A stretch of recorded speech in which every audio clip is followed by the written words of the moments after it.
T-Dog, J-Boy, and me, I'm Lugs. Our pride and joy is pumping our mugs.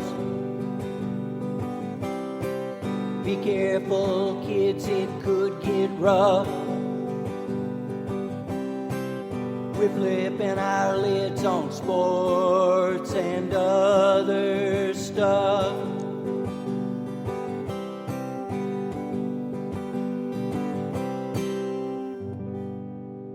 Welcome to Sport Weasel Central. I'm Lugs. I'm J-Boy. And I'm T-Dog. This is Sports and Other Stuff, celebrating our 50th episode today. Woo! Right. And the crowd goes wild. NFL kickoff. It kicks off and kicked off this week. We continue our NFL preview, a look at the AFC North. And who needs Brady? Cam's the man. And what about Minshew Mania? We'll talk a little college football, too. So, big games from the Chiefs and Ravens. Others stepping up, too. Even some surprises. Week 1 is almost in the books. What did you like, guys? What did you like? I like the fact that L.A. beat Dallas. You know, it was good to see.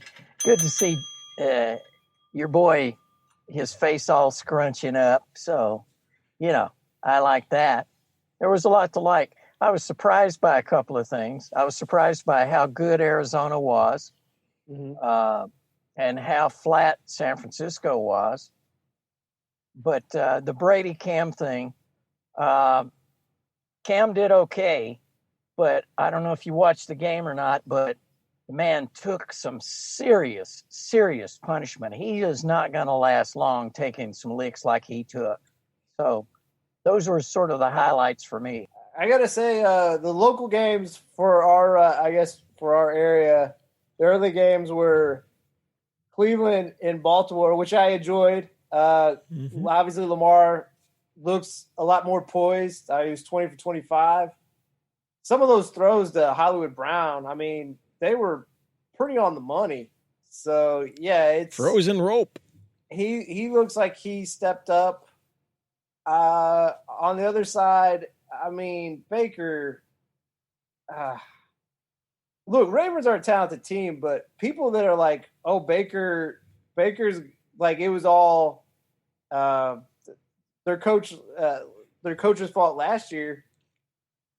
Look, that team is loaded with weapons, and just to like sweep it under the rug, like, oh, well, it was his fault. It was Freddie Kitchens' fault. And it's like, well, Stefanski's there now. He looked kind of like the guy he was last year. They have a better O-line. I don't know. Like, it was worrisome. There was a lot of worrisome quarterback play yesterday. Carson Wentz. Carson Wentz is not going to last 2 more games. That's my prediction. The man, again, held that ball forever. I mean, It's like you can't ask because they've got a ragtag offensive line because they've got just a bunch. Again, they're starting the season with 15 people not there. It's crazy. And what about Phillip Rivers throwing that INT right there? Actually, I hate to do this to a lump of quarterbacks, just as its own category. And maybe it's just week 1 jitters thing. There were 3 quarterbacks that look old. Phillip Rivers, it is funny because it was like one of the big games. Mm-hmm. Both Brady and Brees looked bad. Neither of them looked great. Now, obviously, both those defenses are talented. More so New Orleans, not that far of a drop off with the Bucs. Like, obviously, I think the Bucs have a good defense, but man, for Brady versus Brees, it was really Bucs defense versus Saints defense. Let's see, 43 plus 41 plus 38. You carry the 1. What's that? 175 years of quarterbacking right there. You're right. Yeah. Hey, I'm gonna coin a phrase here for the Sport Weasels. Football's-heimers. They all have football's-heimers is what they've got. Let's mark the tape. Football-Zimers. I'm calling our attorney right now. Football's-heimers. You know. I mean, but like that's the thing is like that. I'm making a call to the attorney. Go ahead. Keep talking. Brady, just when you watch that game, like, and it was also really telling that Arians kind of threw Brady under the bus.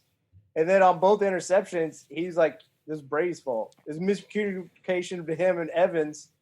He essentially said Evans did the right thing in like stopping his route where he did, and then just the Janoris Jenkins throw where it was a pick six. He threw it inside where I guess he was supposed to throw it more to the outside. So even if it gets touched, it's probably going out of bounds. But plus, did you hear his post-game press? His post-game presser was the typical, well, we have to look ourselves in the face. We have to talk to every man in the room. It's up to us. Yeah. All that standard stuff. And even though Brees won, I mean, he threw for 160 yards on a defense last year in Tampa that teams threw on. Like the front seven was great. It was the problems were the back side of the defense. He threw for 160 yards, and this is the worst part. Yards per attempt, it was 5.3 yards per attempt. I mean, we had multiple running backs that were over that, just running on the ground. Yeah. So yeah, it was the staying too late at the party. That's what they've done. And I didn't get to watch. The Colts game, I'll admit, but and to be fair, I thought last year was just his line was bad. Clearly, the Colts have a good line. It sounds like some of the same problems that he had last year, where some of the picks. It sounded like one of his picks got called back. Like he actually had 3. So it's just. I don't know. It's kind of like Lug said. Like it seems like some of these quarterbacks, as great as they are, they all held on maybe a year too long. Okay, So, do you think it's because we had no preseason and this was the first real game? Let's put it this way: there's probably one of those 3 that we're talking about probably bounces back, and maybe 2 of them. One of them is what they are. It feels like it doesn't feel like all of them are mirages. Maybe 2 of them are, but one of them's not. One of them is cooked. So. And then Aaron Rodgers looked good. The Packers scored 41 points against Mike Zimmer's Vikings defense. How do you give up 41 points? That's the best Rodgers has looked in a long, long time. And it was like he was just, playing for next year for when he's going to get the big payday elsewhere. Aha. Well, I'll say a few things for that. Rodgers, obviously, A's motivated. He does want to stick it to at least the front office. I'm not going to say the coaching staff. He wants to stick it to them. Obviously, Devontae Adams being out there and healthy obviously does help him operate. It's year 2 in the offense. So obviously it's probably more just natural. He's more instinctive in terms of like knowing where everyone's going to go on each particular route. And also, we kind of talked about this in the preview for the North. I don't think Minnesota's defense is that good. I mean, all new, and obviously the best pass rusher, Daniel Hunter, he's on IR. Now he can come back in 3 weeks, but and they got Ngakoue, but Ngakoue's new to that team, so he's probably not. And he sat out the whole. Been so there I don't a know week and a half. Yep. Yeah. So. I don't know how good Minnesota's going to be this year.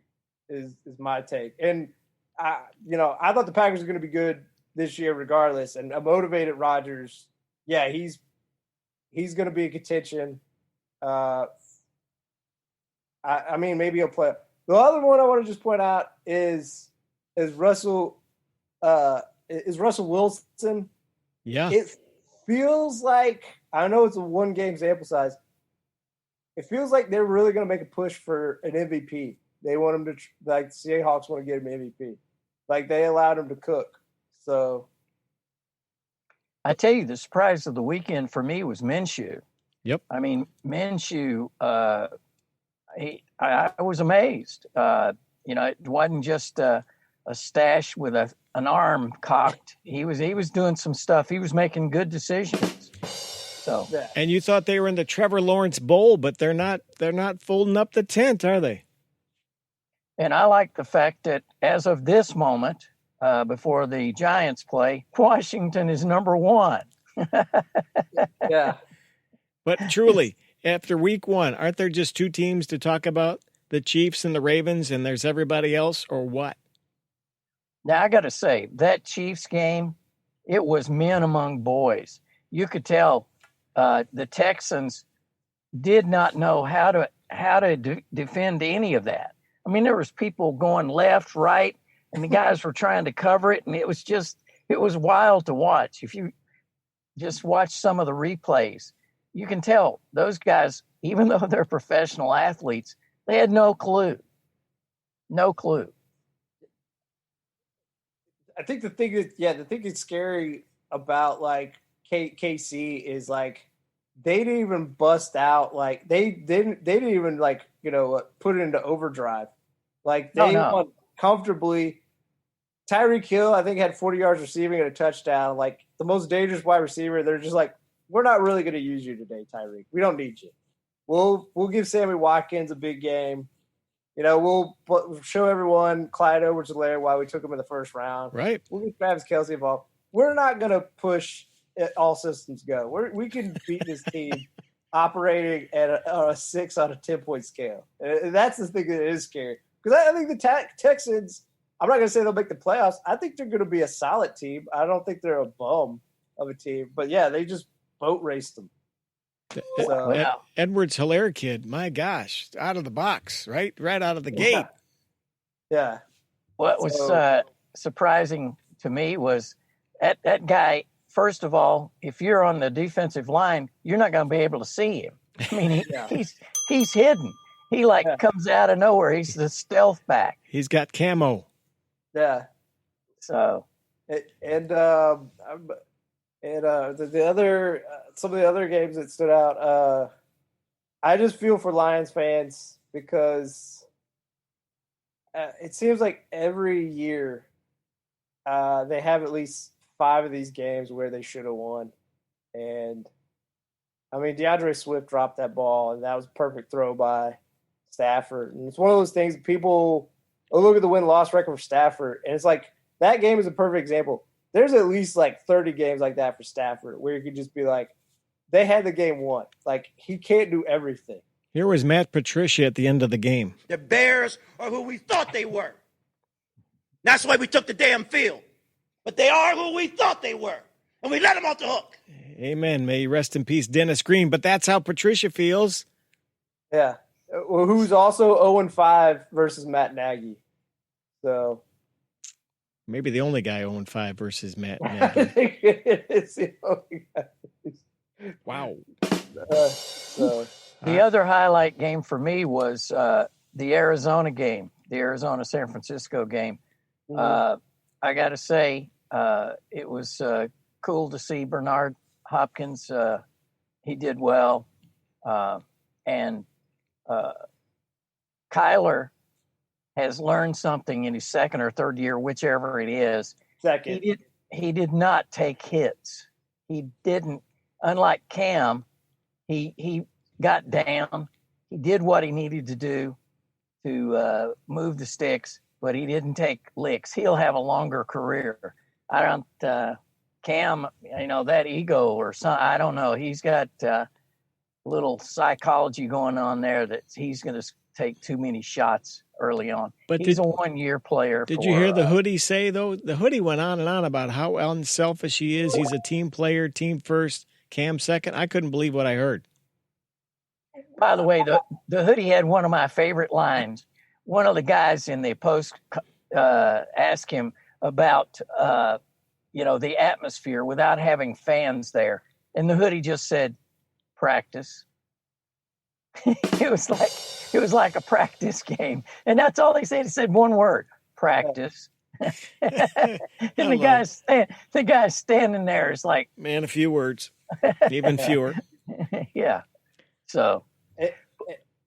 And Luggs is probably right. Like, they got to scale back Newton. He can't take 10 plus carries per game. They got to open up the passing a little bit more, but it does show you just how great the coaching staff in New England is, that they seamlessly go to a completely opposite style of quarterback, and they had no problem in adjusting on the fly. No, it's the system. Yeah. It's like you got to fit the system. And